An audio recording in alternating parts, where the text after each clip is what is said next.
ক্ষমতায় এসে গেছে, বিএনপি মনে হচ্ছে যে তাদের কথাবার্তা ক্ষমতায় এসে গেছে। এবং আমার কাছে বিকেলবেলা আমি বলে বলার দরকার, হয়তো আর কেউ বলবে না এরকম, বিকেলবেলা একটা ছোট দোকানের, আর আমাকে তো দুনিয়া মোটামুটি সবাই চেনে, আমি শুয়ে আছি, বললো যে অমুক লোক, একটা ছোট্ট রেস্টুরেন্টের নাম দিলাম, যে আমি তো চিনি না উনি কে।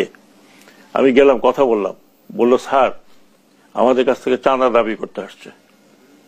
অনেক কষ্ট করে জিজ্ঞেস করলাম কারা, বলে স্যার বুঝে নেন স্যার। তারপরে আমার লোকজন বলল যে এখন বিএনপির ছাত্র দল আর বিএনপি অঙ্গ সংগঠন যা আছে তারা এখন চাঁদা দাবি।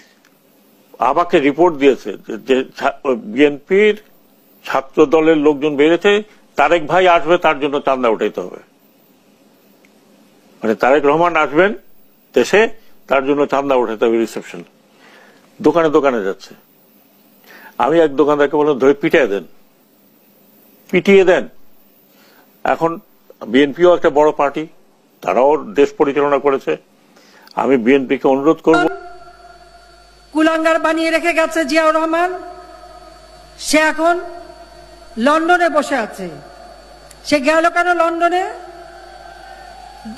2007 সালে তখন কেয়ারটেকার গভর্নমেন্টের কাছে আর কোনোদিন রাজনীতি করবে না বলে মুচলেখা দিয়ে দেশ থেকে চলে গিয়েছিল, দেশ থেকে পালিয়েছিল।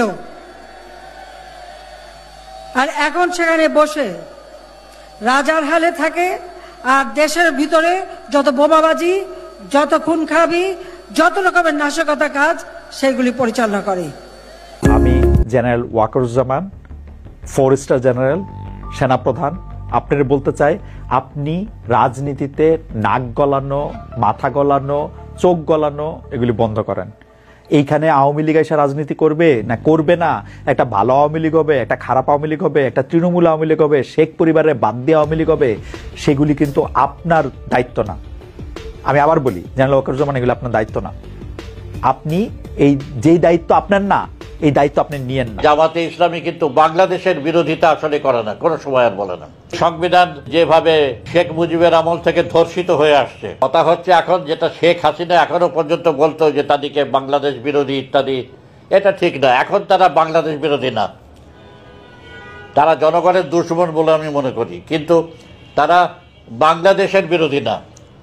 শেখ মুজিবের আমলেই শেখ মুজিবই তাদেরকে জেল থেকে বের করে এনে ক্ষমা করে দিয়ে দেশ গড়ার কাছে আহ্বান জানিয়েছিলেন। তারপর থেকে জামাতে ইসলামী কিন্তু বাংলাদেশের বিরোধিতা আসলে করে না, কোনো সময় আর বলে